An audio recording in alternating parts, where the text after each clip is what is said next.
The Commanders are going to win the NFC East. Are you buying or selling this, Dobbs? Oh, I'm buying that stock like crazy right now, Hunter. But give me the breakdown why Yeah. everyone else should buy it too. So currently, the Commanders are tied first for most points scored in the league. They are the only team in the NFC East with a positive point differential. The next team in their division is Dallas, and they have 52 more points scored than them. Out of the whole league, they're first in EPA per play on offense. They're fifth in yards per game on offense. And when you look at the remaining schedule, there are obviously some losses in there, but they have Carolina, Chicago, the Giants, Pittsburgh, Philly, and Dallas twice, Tennessee, New Orleans, and Atlanta. There are very, very winnable games in that schedule. Now, who knows? Maybe Philly and Dallas figure it out. They obviously do have talent on their squads, and you can make the argument that they're more talented than Washington, but maybe not as well coached. So, based off this, I'm personally buying that they're going to win the NFC East. Looking at the strength of who they have on their schedule and with the way they've been playing, I don't want to buy it, honestly, because I don't believe in Cliff Kingsbury past a certain day. After week 8, his record is abysmal, but it's kind of hard not to buy when you look at who they have to play and what they've been doing on offense and defense. Yes, their defense has not been great, but it's not the worst in the league. No, and again, let's just start with the obvious here, Hunter, because this is the thing. And you know, if there was any question for anybody else, like, no, the writing is really on the wall now more than it's ever been. Like, I'm not ready to say he's elite yet, but he's already a really good quarterback. And when you have a really good quarterback, it does mitigate a lot of problems that you can have outside of everywhere else. Because I want to be crystal clear off the bat, like the Commanders are so far from being a complete roster, but that's why you should be super excited if you're a Commanders fan. Like the reality is, yeah, this team going to make a bull run this year is highly unlikely. But the chances of them making the playoffs and getting their feet wet and starting to become that franchise that we think that they can be over the next decade or so, or I won't say decade, 5+ years, stretch of time, Super Bowl window, it looks like you're starting to really, really yank it open right now with a roster that is beating a dead horse, but so far from complete. Like the O-line looks good, but you can still invest in this O-line. It can get better. Coleman is still young and can get better. Like the receiving core is cool and all, but you can still draft another weapon. You can, the running back room, you can definitely draft another weapon. But that's not even where things, I want to say this more than anything. For me, it's like this D line is where you really need to invest heavy over the next few years because you get this D line humming with the way that the linebacker play looks. Safety and corners, but that's the point. Is those are all positions you can get later in the draft. You can get through free agency. You don't have to spend heavy capital on them. You already have the guys that you really need where the capital is heavy. So if you're a Commanders fan, you know my thing. You got to be doing backflips, but this isn't even just a backflip situation. I think you got to do a backflip followed by a front flip if you're a Commanders fan at this point. I mean, this is, you know, we talk about good situations to be in. The Commanders feel like a top 3 situation right now, top 5 situation. I won't say top 3, top 5 to top 7, because you can see the writing on the wall that like, well, other teams might be getting a little worse that we're good for a while. And we're not even that good yet, but we're really good because Jayden Daniels already has it together.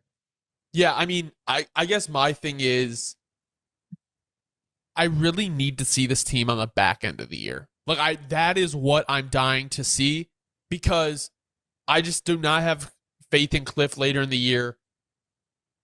For any rookie quarterback, it takes about 8 games before DCs really start game planning based on what you do. So that could be a factor. Honestly, I'm slurring all over the place. Honestly, Jonathan The Commanders Allen, have you excited, bro. You're excited. Jonathan Allen being out for the rest of the year is kind of tough. They're definitely going to be facing more challenges than they do, but like we were talking about in our other video, I don't have faith in anybody else in the NFC East. I have, in terms of coaching, the Giants I have the most faith in, next to the Cowboys and the Eagles. Like, the Eagles, I would say I'm the most confident in terms of like turning it around just because of the obscene amount of talent they have on their team. But like Dallas, I don't have any faith in. The Giants are going to fight like we talked about, and they could be getting better. I mean, we've seen Tyrone Tracy start to take off a little bit. Malik Neighbors is going to be coming back. The defense is leading the league in sacks, I believe. But it's like, I feel like the Commanders are just so far ahead at this point that if they don't just lose a skid of games, I don't see how they don't win the NFC East. No, you're spot on. And like to piggyback off that directly into the next thing I was going to talk about, you set me up perfectly here. You threw me a pitch right down the middle. This is the bottom line. Dan Quinn, we already knew. Dan Quinn is a head coach. Like, Dan Quinn was a Kyle choking Shanahan away from already having a Super Bowl as a head coach. Like, we forget that he took the Falcons to the promised land and basically won them the game. Like, and then, yes, it was all downhill after that because, quite frankly, how do you recover your organization from the travesty that was the 28-3? I'm sorry, Falcons fans, not to bring that into the equation. But truthfully, yes, that kind of like set the foundation and then directly crumbled it immediately upon that happening. But the bottom line is, right, that I'm already saying, Dan Quinn is a founder of identity. And then he builds on that identity to the point where you're a playoff team, a structured team, and you can go all the way. He is proving that very clearly with this heavily underdeveloped Commanders roster. And that's kind of the whole thing is it's not just about Jayden. Like as much as the media is trying to make it all about Jayden, which yeah, Jayden deserves plenty of credit. He's amazing, but it's not all about Jayden. It's the fact that this coaching staff is putting him in a position where he can elevate into what he was able to elevate into and will be continue to able to elevate higher. And it's just that's like, I know I keep saying the same thing, but I need it to be emphasized. The team is not good on paper, but the results are amazing. And that's how you know that the coach is doing his job. Yes. That is every team. Every time you look at a bad team, you a little bit that it's not going to last.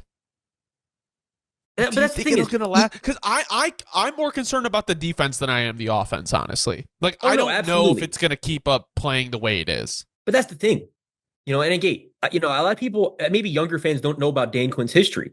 Look, Dan Quinn, again, we all know this, but Dan Quinn is quite literally the founder, the structurer, the sculptor behind what was the Legion of Boom. Like, I think that's why you got to be positive. You're saying to yourself, like, yeah, the defense is so not where we want it right now, and it's not going to be. But we know that he's going to find the structure that they need. He's going to draft the assets that he wants that is going to fill this team's identity. Because that's the thing is he has only had one offseason to do that. And again, with the new ownership group. So they're going to mesh together. They're still kind of figuring their footing together. It's Hunter. I think I'm looking at it like this. To your point, this year specifically, yeah. Am I buying stock in them being like a Super Bowl team? No, not more than like 2%. But and it would be miraculous. But for them to be a Super Bowl team within the next 4 or 5 years, you sell me that stock right now, I'm buying it for $100 a stock. I mean, it's like, because I have so much faith that he will put the pieces in place for this defense to be fully elite again. And it's only a matter of time before the O-line is still relatively young, relatively going to keep improving. And you can make one or two changes that you need to make through free agency, through the draft. You're looking at such a positive situation. It's not like we're like, oh, we're down on draft capital. We're down in cap room. No, it's the complete opposite, which is exactly why you should be so excited as a Commanders fan. No, I agree. I think the stock is definitely up. If they're able to hit on these draft picks, if Johnny Newton is able to come in and perform, they're going to be looking good. So if you don't know ball, want to know ball, be sure to subscribe, leave a like, let me know in the comments, let us know in the comments if you think the Commanders will win the NFC East, and if not, who is going to win it. Thank you guys so much for watching. Have a great rest of your night.